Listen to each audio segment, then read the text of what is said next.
இந்த வீடியோவில் நம்ம எதை பற்றி பார்க்க போகிறோம்னா, ஆதார் கார்டு வைத்திருப்பவர்களுக்கு மற்றும் ஆதார் கார்டு பெறுவது சம்பந்தமாக மிகவும் முக்கியமான புதிய அறிவிப்பு வெளியாகி உள்ளது. அது என்ன என்பதை பற்றியும், ஆதார் கார்டு எப்படி ஆன்லைன் மூலமாக டவுன்லோட் செய்வது, அதற்கான வழிமுறைகள் என்ன என்பதை பற்றி இந்த வீடியோவில் அப்டேட்லாம் பார்க்க போகிறோம். இதுதான் பார்த்தீங்கன்னா தற்போதையான முக்கிய அப்டேட். இதில் என்ன சொல்லியிருக்காங்கன்னா, ஆதார் கடுமையாக்கப்படும் விதிகள்னு சொல்லி மென்ஷன் பண்ணிட்டு, போலிகளை தடுக்க ஆதார் அட்டை விண்ணப்பத்தில் விதிகளை கடுமையாக்க யுஐடிஏ முடிவு செய்துள்ளதுன்னு சொல்லி மென்ஷன் பண்ணியிருக்காங்க.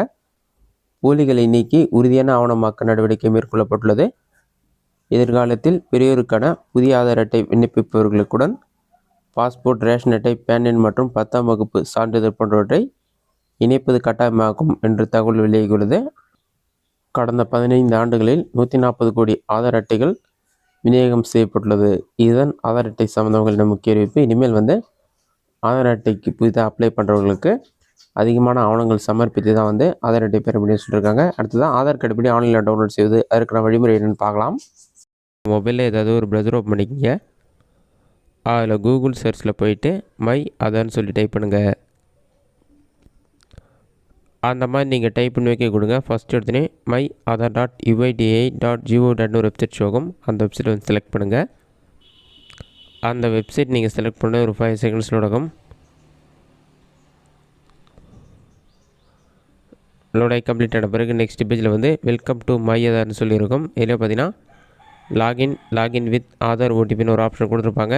லாகின் ஆப்ஷன் கிளிக் பண்ணுங்கள். அந்த ஆப்ஷனை கிளிக் பண்ணோடனே நெக்ஸ்ட் பேஜில் உங்களுடைய ஆதார் கார்டு நம்பரை என்ட்ரு பண்ணுங்கள்.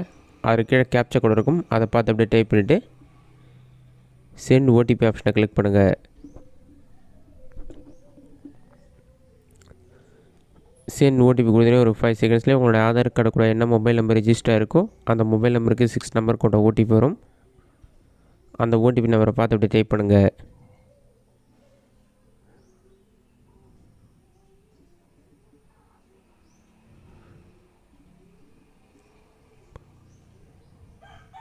ஓடிபியை டைப் பண்ணிவிட்டு லாகின் ஆப்ஷனை கிளிக் பண்ணுங்கள். லாகின் கொடுத்தோன்னே ஒரு 5 செகண்ட்ஸில் அக்கௌண்ட் லாகின் ஆகிடும். லாகின் ஆன பிறகு இதில் பார்த்தீங்கன்னா டவுன்லோட் ஆதார்னு ஒரு ஆப்ஷன் இருக்கும். அந்த ஆப்ஷனை கிளிக் பண்ணுங்கள். நெக்ஸ்ட் பேஜில் உங்களோட டீட்டெயில்ஸ் எல்லாமே ஷோ ஆகும். உங்களோட நேம், ஜெண்டர், அட்ரஸ் டீட்டெயில்ஸ் எல்லாமே இருக்கும். அதில் செக் பண்ணிவிட்டு டவுன்லோட் ஆப்ஷனை கிளிக் பண்ணிங்கன்னா ஒரு 5 செகண்ட்ஸ் லோட் ஆகும். லோடாகி கம்ப்ளீட் ஆன பிறகு கங்க்ராச்சுலேஷன் சொல்லிவிட்டு ஒரு டிக் மார்க் மாதிரி ஷோ ஆகும். இந்த மாதிரி ஷோனாலே ஆதார் கார்டு டவுன்லோட் ஆகிடுச்சுன்னு அர்த்தம். நீங்கள் டவுன்லோட் பண்ண ஆதார் கார்டு பாஸ்வேர்ட் ப்ரொடெக்டடாக இருக்கும். அது 8 கேரக்டர் சொல்லிவிட்டு உங்களுடைய நேமுடைய முதல் 4 லெட்டர் கேப்ஸ்லேயும் அது பக்கத்தில் நீங்கள் பிறந்த வருடத்தையும் என்டர் பண்ணோம். அப்போ தான் அந்த ஆதார் கார்டு ஓப்பன் ஆகும். இப்போ நான் டவுன்லோட்ஸில் போய் ஆல்ரெடி டவுன்லோட் பண்ணியிருக்க ஆதார் கார்டு ஓப்பன் பண்ணி உங்களுக்கு ஷோ பண்ணுறேன். ஓப்பன் ஆன பிறகு ஃபைல் இஸ் பாஸ்வேர்ட் ப்ரொடெக்டட்னு வரும். அந்த மாதிரி டைமில் உங்களுடைய நேமுடைய முதல் 4 லெட்டர் கேப்ஸ் லெட்டர்லையும் அதுக்கு பக்கத்தில் பிறந்த வருடத்தையும் என்டர் பண்ணிவிட்டு டன் கொடுத்துட்டு நெக்ஸ்ட் கொடுங்க. என்டர் பாஸ்வேர்ட் கொடுத்தீங்கன்னா ஆதார் கார்டு டவுன்லோட் ஆகி ஓப்பன் ஆகிடும். இதுதான் ஆதார் கார்டு. இதிலே பார்த்தீங்கன்னா தற்போது ரெட் கலர் பாக்ஸ் மாதிரி கொடுத்து ஒரு டீட்டெயில் அப்டேட் பண்ணியிருக்காங்க. அதில் என்ன சொல்லியிருக்காங்க என்பதை பற்றி பார்க்கலாம். இதில் பார்த்தீங்கன்னா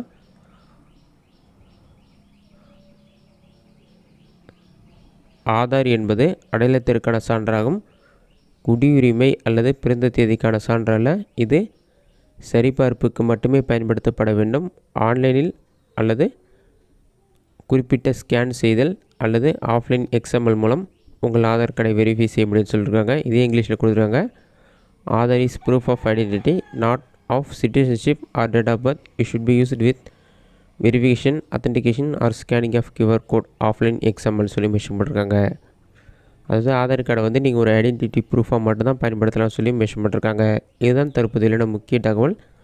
இந்த வீடியோ உங்களுக்கு யூஸ்ஃபுல்லாக நினைக்கிறேன். இந்த வீடியோ பிடிச்சிருந்தால் லைக் பண்ணுங்கள். வேறு ஏதாச்சும் டவுட் இருந்தால் கமெண்ட் பாக்ஸில் கமெண்ட் பண்ணுங்கள்.